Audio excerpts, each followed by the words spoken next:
kan saking dredeg dan gemeterannya. Lalu pastornya bilang, udahlah yuk enggak usah ngajar, yuk jadi jemaat. Paling kalau mau bantu saya ya jadi itu overhead proyektor operator saja gitu misalnya, saudara. Dan dia akan merasa terhina. Dia akan merasa rasanya, aduh, gue nyari kok malah dapat seperti begini. Dan itu yang dialami oleh orang buta ini, saudara dikasih Tuhan, ya. Dia bisa merasa terhina, seolah-olah, wah, gue udah jadi bahan objek ini, terus gue cara disembuhinnya kayak gini. Plus setelah itu dia suruh apa sama Tuhan Yesus? Begitu dia matanya ditutupin dengan lumpur, sudah begini, simsalabim, blem gitu. Buka mata, langsung lihat, right? Disuruh ngapain sama Tuhan Yesus? Dia suruh pergi. Tuhan Yesus suruh orang itu untuk pergi ke kolam Siloam dan disuruh ngapain? Basuh matamu. Saya tanya, orang buta bisa jalan sendiri? Orang buta nggak bisa jalan sendiri. Zaman sekarang ya ada tongkat putih, ada katanya dikembangkan suatu retina yang akan bisa membuat orang bisa melihat kembali. But setahu saya sih orang buta nggak bisa lihat, saudara. Dia nggak bisa lihat. Dan kalau saya ngamatin firman Tuhan, lokasi daripada Yesus berjalan itu sampai kepada kolam Siloam itu kira-kira 0,9-0,8 km, which is cukup jauh. Kalau orang buta jalan 100 meter bisa nabrak-nabrak. Dan yang lebih parah lagi, Tuhan Yesus tahu orang ini buta, mbok ya dia suruh salah satu muridnya nuntun. Dia disuruh jalan sendiri. Is that correct in your Bible? Dia nggak bilang, Andreas atau Petrus, tolong itu gandeng orang itu ke kolam Siloam supaya dia membasuh matanya. Digituin nggak? Disuruh jalan sendiri, saudara. Dia jalan ke kolam Siloam, Tuhan Yesus tidak suruh murid-muridnya, tidak ada yang bantuin, kondisinya lebih buruk atau lebih baik daripada pada saat dia waktu buta duduk minta-minta di sana. Lebih buruk, karena pada saat dia jalan pulang itu orang ngeliatin, itu apaan itu adonan gini nempel di sini, right?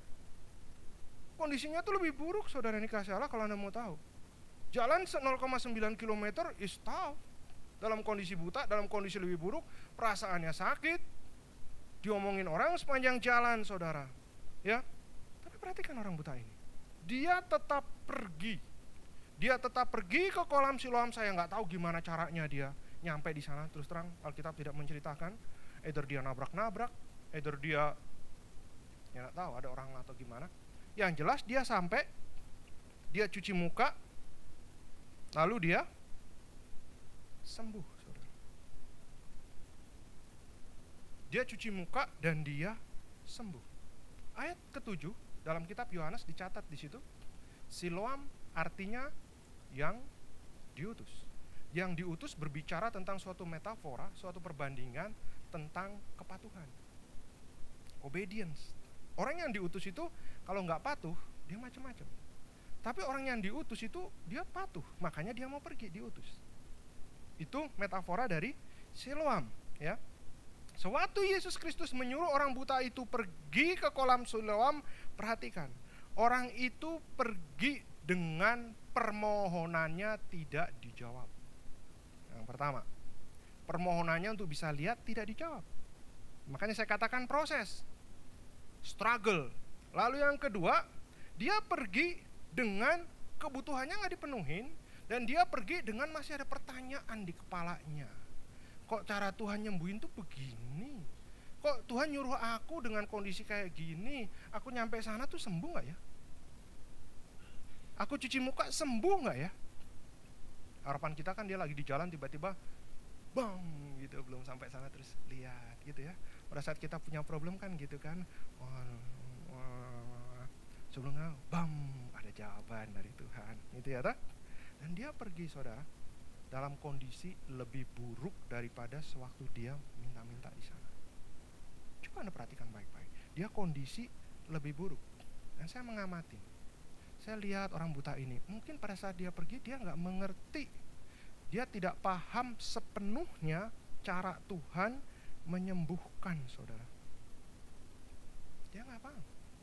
Sama seperti kita pada saat kita berdoa pada Tuhan, kita ingin mencontoh model yang dialami orang-orang lain untuk problem yang sama yang kita hadapin, lalu kita berpikir solusi dari Tuhan, harapannya sama, gue dapat solusi yang seperti begitu. But sometimes, enggak. Dia enggak mengerti gimana cara Tuhan menyembuhkan. Nah, saudara ini kasih Tuhan, itu adalah suatu contoh ya dari kisah ini tentang bagaimana seseorang itu melakukan suatu tindakan yang dramatis atas dasar beriman sungguh-sungguh kepada Tuhan Yesus. Saya nggak tahu apakah dia pernah dengar Tuhan Yesus, tapi kalau tidak salah ayat yang keempat, Tuhan Yesus pernah mengatakan sewaktu murid-muridnya bilang gini, Tuhan, ini dosa dia atau dosa bapaknya? Dan Tuhan Yesus jawab apa? Bukan dosa dia dan bukan juga dosa orang tuanya. Dan Yesus mengatakan, tetapi supaya apa? Pekerjaan Allah dinyatakan. Dia ikut dengar? Dia ikut dengar, saudara. Mungkin itu yang menjadi pegangan buat dia. So whatever happen, apapun situasinya, apapun cara Tuhan menyembuhkan, dia cuma berpikir, saya percaya Tuhan, karena saya akan dipakai untuk menyatakan pekerjaan Allah. That basic daripada iman, saudara. That basic daripada cara apa yang kita percayai sebagai pengikut Kristus. Itu yang membuat kita kuat. Itu yang membuat kita teguh, karena apa? Karena kita tahu ada sesuatu kemuliaan, kebesaran yang Tuhan ingin tunjukkan melalui apa yang sedang saya alamin gitu loh, saudara. Hasilnya itu cuma latar. The important thing is Anda dibentuk sebagai pengikut Kristus. Suatu saya dilepas, saudara, dari Texas. Dilepas tuh rasanya waktu didoain happy, saudara. Dalam nama Tuhan Yesus Kristus, itu Pastor Somi, Pastor Herman gitu ya kan, kami mengutus keluarga Pak Yohanes ke Columbus gitu. Karena di depan jemaat, habis itu terus ada acara makan-makan, ya saya happy, saudara gitu ya toh. Walaupun gak dikasih duit, ya saya happy aja, saudara. Dan kirim gitu kan, sampai Columbus, saya kaget, dinginnya luar biasa. Karena kami pindah Juni, lalu saya dikirim ke LA. Winter pertama saya kaget, dinginnya luar biasa ternyata Columbus. Nggak biasa ya, maklum orang Gombong gitu, saudara. Jadi begitu lihat es aduh rasanya dingin. Lalu yang kedua, karena pindah ke sana, saya nggak mau cerita, but saya nggak bermaksud lagi cerita miskin-miskinan, please understand gitu. Tapi saya ingin cerita kepada Anda tentang pergumulan di dalam Tuhan. Saya pergi, saya nggak ngomong. FJF itu punya satu kebiasaan yang sangat baik, saudara. Kalau ngutus orang hanya dengan doa. Jadi saya waktu itu sudah punya anak 2. Kami pergi driving dari Austin sampai di sana, punya duit untuk bayar sewa rumah 1 bulan. Dan biasanya kalau you newcomer harus deposit 1 bulan juga, right? Dan beli makanan 1 bulan. Dan saya nggak tahu gereja mau kasih duit berapa buat pada saya di Columbus, saudara. Tapi saya berpikir, wah semangat, dalam Tuhan pasti ada penyediaan, dalam Tuhan pasti ada kebaikan Tuhan. Saya banyak dengar cerita kan sepanjang dulu jadi jemaat, Tuhan memberikan mujizat ini itu. Tapi dalam hati kecil saya masih ada something. Kalau ini enggak jalan, jadi pendeta enggak jalan gitu ya kan, gereja enggak jalan, aku masih punya cadangan.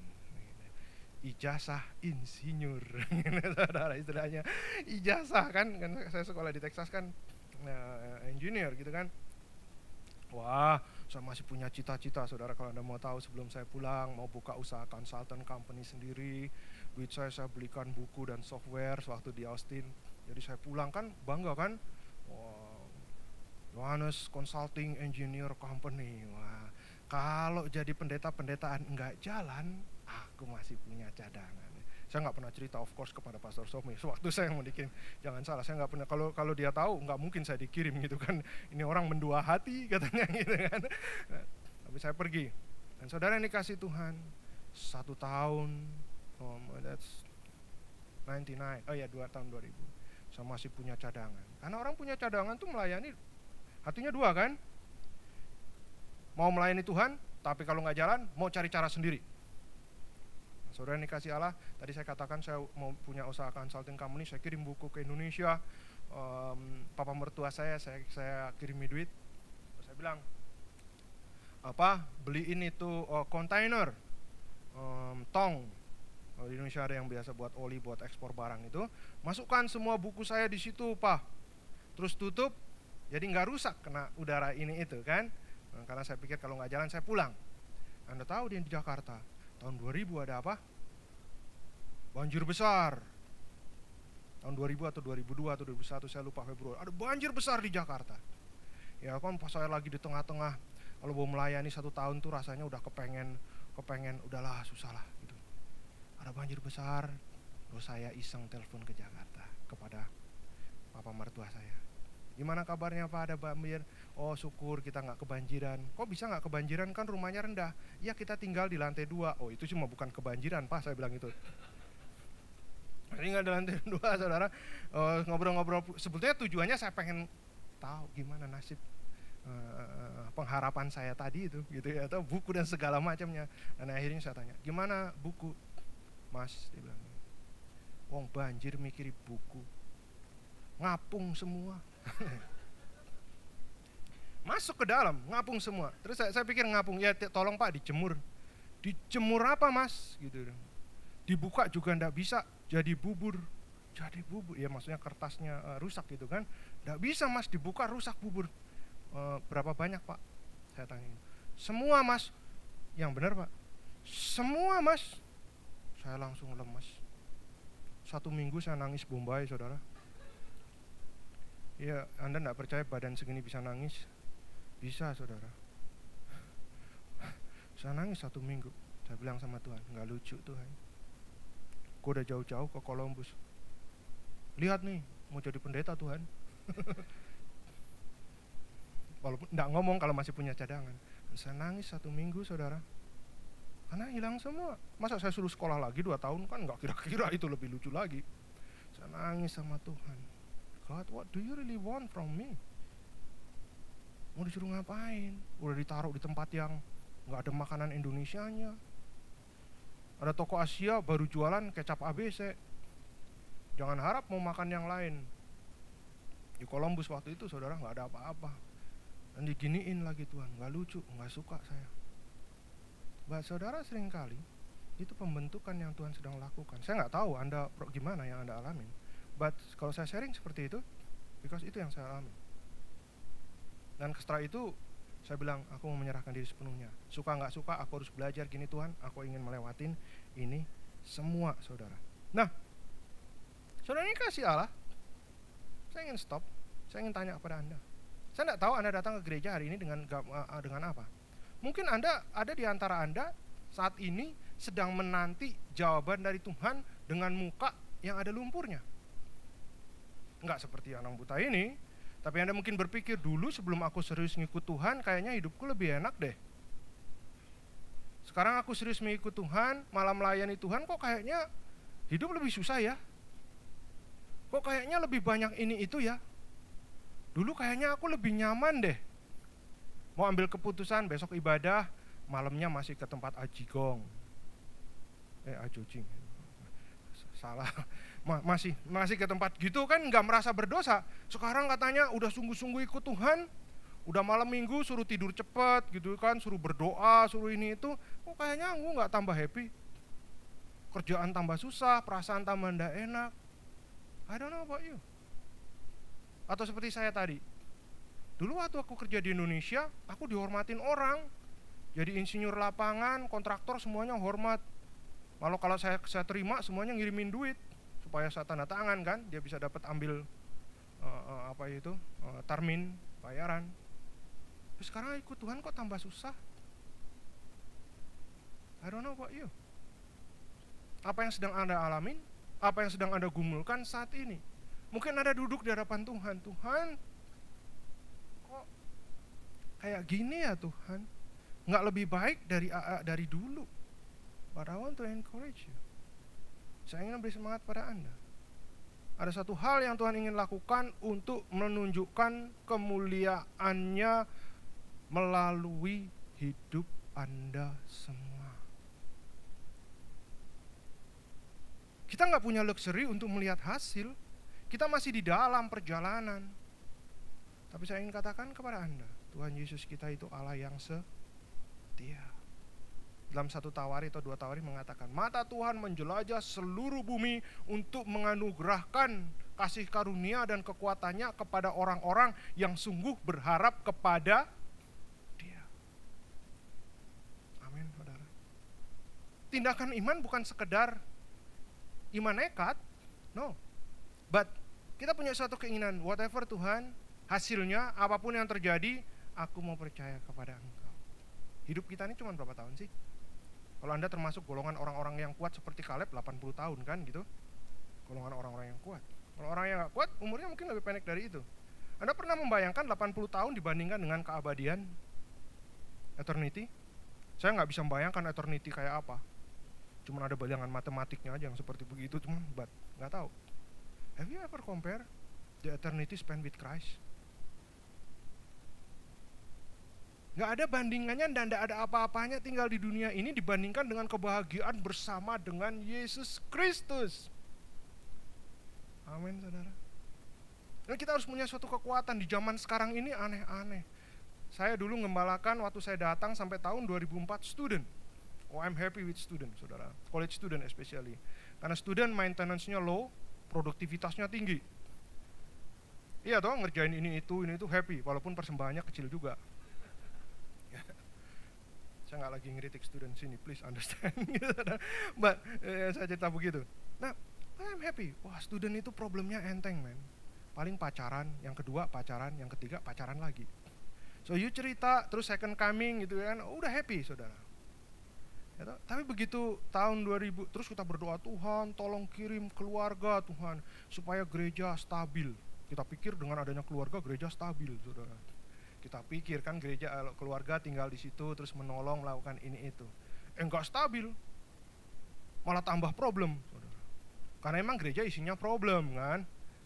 Masalah, orang pembentukan semua di situ kan. Ya kita happy, kita memuja Tuhan. But still, saudara ini kasih Allah. Saya berpikir kalau tadinya student terus naik gitu ya kan, saya senang, secara kehidupan bakal senang gitu ya kan. Kita doain supaya keluarga datang menjadi solusi, keluarga problem. Saya kasih contoh, saudara, soal masak aja ya kan, kita diberkati dengan begitu banyak orang yang bisa masak.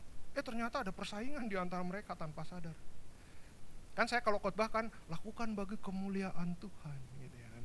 Pastor mah ngomong kemuliaan Tuhan, gue juga kepengen dihormatin. But that's the thing that happen. Nah, di dalam diri kita, saya nggak tahu, sebagian dari kita mungkin punya seperti orang buta ini, ada lumpur di mata kita while we waiting. Kita menanti jawaban dari Tuhan. Bahkan mungkin di antara kita ada suatu kolam Siloam masing-masing. Anda diutus untuk sampai ke sana dulu, baru mendapatkan jawaban dari Tuhan. Setiap Siloam dari kita nggak tahu, beda-beda. Siloam buat saya dulu mau menyerahkan semua tadi. Anda tahu ya, harga buku textbook di Amerika engineering $100-120 loh. Satu biji kan? Dan kalau Anda seriously mau mengikutin, Anda mesti beli banyak loh untuk supaya mengikutin. Dan saya kepengen beli banyak waktu itu. So I spend a lot of money untuk beli buku saat itu. Dan itu hilang dengan percuma. Artinya saya menyerahkan diri kepada Tuhan. Dan saat itu belum jelas loh gaji saya berapa. Maksudnya berapa ya, saya tahu saya dapat tiap bulan tuh segini. But comparing with the things yang diceritain orang-orang, wah kalau lulus dari Amerika gini-gini is nothing. Kalau Anda yang bilang, oh jadi pendeta itu harus menyerahkan diri sepenuhnya pada Tuhan, jangan mikirin duit. Saya jujur pada Anda, saya mikirin duit setiap waktu. No, just kidding. But it's true, that's something the needs. Gitu ya toh. Nah, ikut Tuhan, ada orang bilang mikirin duit berdosa. Ya lu lah, Tuhan gua mah gak bilang gua dosa, gua gak nyuri ini gitu. Kecuali duit persembahan. No, just kidding gitu. But ajaran kasih Tuhan, setiap dari kita ada kolam Siloam masing-masing. Anda diundang untuk ke sana oleh Tuhan. Dan Anda mungkin berpikir, mana Tuhan, you don't send somebody to help me to go there. Kok gak kirim seseorang Tuhan untuk menuntun saya? doain saya, ngomongin, memberikan encouragement atau telepon terus sampai apa? Sampai saya ke sana. Have you ever mengalami demikian? Jadi seperti lagunya siapa itu ya? Om Awon Datu ya, sekalipun aku dalam lembah kelam, gitu kan? Ku tak takut, sebab kau besertaku. Itu ya, ada lagu ya kan? Kalau lagi happy seneng nyanyi lagu itu, saudara. Kalau lagi happy, kalau lagi banyak makanan, kalau dikelilingi orang-orang yang mendoakan kita, kalau dikelilingi ada orang-orang yang mau telepon kita. Tapi kalau Anda lagi sendirian, menghadapi problem, sudah doa, sudah puasa, nyanyi lagu seperti itu, rasanya pengen tak kaploki aja yang nyiptain lagu itu. But God sometimes works into that way. Healing itu terjadi pada saat kita mau membuka diri dan menunjukkan apa? Scars kita di hadapan Tuhan. Ingat kan dalam Galatia waktu Paulus bilang, I saw my scars. Menunjuk scars itu apa? Bekas-bekas luka, bekas something yang dia gumulkan. Pada saat kita terbuka di hadapan Tuhan dan nyanyi seperti itu, we don't have anything and then we give everything to God. God, hanya Engkau satu-satunya yang jadi pengharapan untuk aku bisa, ya nggak dapat jawaban juga, I'm happy as long as you with me. Aku nggak tahu ya dalam cerita ini kenapa sih Tuhan Yesus nggak nyuruh orang, ada something yang Tuhan ingin keajarkan, bahwa sebagai orang Kristen, Anda dan saya diundang untuk tidak mudah give up kalau merasa di dalam setengah pergumulan itu kok tidak ada orang yang care padaku ya. Your own Siloam, I don't know. Siloam Anda masing-masing mungkin berbeda. Tapi saya ingin encourage Anda, saudara. Yang Tuhan inginkan adalah seringkali ini. Dia ingin mengerjakan kemuliaan melalui hidup Anda dan saya. Saya ingin akhiri dengan suatu kesaksian. Suatu anak saya masih SD, SMP, sampai SMA, dengan kami berusaha nabung. Kami berusaha nabung dengan hidup ketat. Gitu. Jadi ibu saya sampai hari ini nggak suka saya jadi pendeta kalau Anda mau tahu. Jadi setiap kali nelpon dia selalu nanya, punya beras kamu? Menghina banget sih mah. Punya telur kamu? Menghina banget, emangnya kayak di Indonesia, di sini mah murah. Iya toh, punya ini kamu. Saya mau tunjukin itu bahwa di lemari es saya ada roa. Di Jakarta belum ada roa, belum tentu. Saya punya semua. Saya bilang, mama saya nggak suka saya jadi pendeta, karena dia pikir udah banyak pendeta. Mama di rumah juga banyak pendeta datang, pulangnya minta duit lagi. So, saya tunjukkan pada sama mama saya, I save. Saya berusaha saving, hidup saya frugal sekali gitu ya toh. Sangat hemat. Kenapa? Karena saya ingin saya bisa bayar kuliah buat anak saya. Saya bisa bayar sekolah buat kedua anak saya laki-laki. Jadi begitu yang besar mau lulus SMA, saya berpikir, waduh, buat bayar kuliah satu quarter segini. Di sana sistemnya quarter masih banyak juga ya. Tapi saya masih bangga, saudara. Bukan masih bangga, masih rada-rada ini, karena tabungan saya cukup lah. Kalau saya hidup hemat, ya selesai, cukup gitu. Saya lupa, saya punya anak dua. Yang nomor 2 ternyata mau lulus SMA, perlu kuliah juga. Jadi yang ini udah jalan, duitnya kepake buat bayar dia, dan anak saya ini punya sedikit hobi, mengulang pelajaran. Saya pikir dia blow on, saya pikir. Setiap kali saya tes, saya tanya, dia bisa jelasin, dia bakalin ngajarin teman-temannya. But I don't know anak zaman sekarang. I just love my school, Dad, so I want to aduh lu gimana sih, masa gue cerita sama pendeta lain yang anaknya pada dapat A gitu, lagi dapat angkanya bagus, kalau ditanya how's your son, oh dia punya hobi mengulang pelajaran, kan rasanya gimana gitu kan, aduh sebagai. Jadi ya habis, anak saya yang nomor 2 kuliah. Saya berdoa sama istri saya, puasa berdoa keras, God send miracles God. Kan saya dengar khotbah mujizat, sharing, katanya pendeta tiba-tiba dikirimin ini. 10 tahun aku di Columbus, orang ngirimin cuman roti dari Indonesia. Kalau pulang dari Indonesia, nggak ada yang kirim ini. Tuhan, please God. Sampai saya pernah berpikir, ya mungkin itu miracle for other people lah, not for me. Cerita, ya cerita. Terus saya bilang sama Tuhan, terus kayak aku khotbah apa Tuhan? Theological stuff, seperti yang saya sukain, gak ada kesaksian hidup gitu kan. Atau itu panggilan dari Tuhan dalam diri saya untuk membentuk. Saya puasa, saya berdoa, God send scholarship, kirimkan beasiswa. Anda mau tahu, di Amerika tentunya kalau masuk state university hampir nggak ada beasiswa ya, kecuali Anda atlet ya, atau musician yang sangat inilah. Tapi kalau yang pinternya biasa-biasa, nggak ada scholarship, kecuali graduate school. Kalau nggak ada, dan saya berdoa sama Tuhan, aku ingin lihat mujizat-Mu Tuhan. Jemaat mengasihi kami, mencintai kami, tapi juga secara ekonomi mereka bukan orang yang berkelebihan. Jadi saya nggak bisa minta pada jemaat, but they love and pray for me. Dan kami dapat jawaban. Ada satu university kirimkan surat, ngasih scholarshipnya separuh dari tuition. Waduh, emang Engkau hidup Tuhan. Memang Tuhan, janji-Mu ya dan amin dahulu dan sekarang selama-lamanya Tuhan.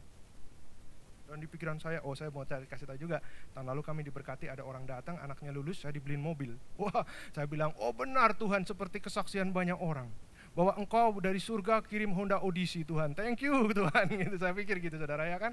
Dan saya berpikir, kalau aku gak punya duit, ini mobil dijual masih bisa buat bayar kuliah anak saya yang nomor 2 saudara. Yang satu oke. Jadi saya berpikir, thank you penyediaan dari Tuhan, but I still works dengan pikiran saya kan. Kalau begini ngerjain ini, rumah saya yang di Indonesia dijual, bisa gitu.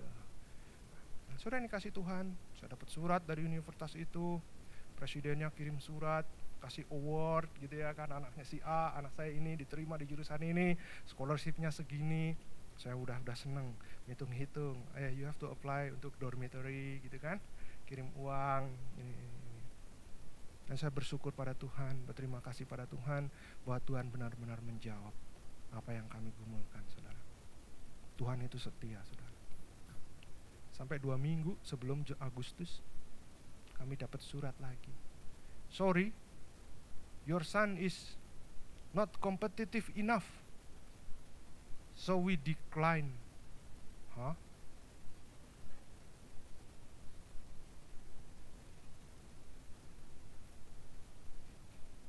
We decline the scholarship.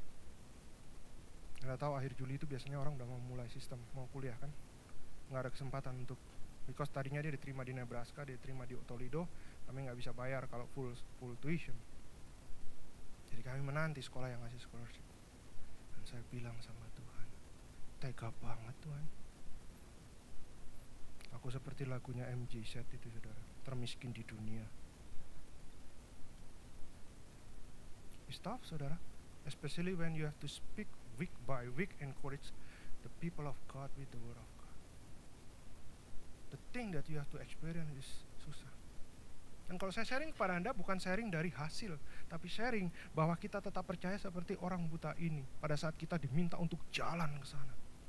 Siloam saya belum tahu. I hope di spring dia diterima di sekolah yang memberikan dia scholarship. Dan anak saya yang besar ngerti panggilannya. Karena sampai hari ini panggilannya menjadi punk rocker, kan gawat anak pendeta jadi punk rocker. Saya bayangin anak saya, Tuhan, wahyu. Tapi mereka mau melayani Tuhan, walaupun dengan caranya sendiri. Untung belum pakai anting-anting saudara. Gawat kalau anak pendeta main gitar pakai anting-anting gitu ya, tuh. Yang kayak bajak laut lagi, yang satu on gitu. Kan repot. Pergumulan saya, siloam saya itu mungkin itu. Dan saya masih berjalan. Kalau saya bersharing pada Anda mengakuikan hal ini tanpa rasa malu, because what? Saya teman seperjalanan iman dengan Anda. Dan I want to encourage you. Kalau Anda sedang berjalan, belum mendapatkan jawaban dari apa yang sedang Anda gumulkan, tetap setia dan percaya kepada Allah bahwa di sana ada Tuhan yang mencintai dan mengasihi dan menyediakan kolam Siloam. Mungkin Anda berpikir, Pastor, nggak ada orang yang doain, tidak ada orang yang menyalamin, tidak ada orang yang peduli pada saat saya melewati lembah kekelaman ini. But I want to tell you, Tuhan memperhatikan. Dan pada saat Tuhan saatnya memberikan kesembuhan, Tuhan memberikannya. Seperti orang buta ini, Anda akan terbuka dan melihat wajah Yesus yang penuh kasih. Amin. Saya ingin encourage Anda, gereja di Houston, maju di dalam Tuhan. setia kepada Allah, pegang Tuhan sungguh-sungguh, percaya kepada firman Tuhan dengan sungguh-sungguh, Anda akan diberkati, dikasihi oleh Tuhan. Amin. Saya undang Anda bangkit berdiri, kita akan berdoa bersama-sama.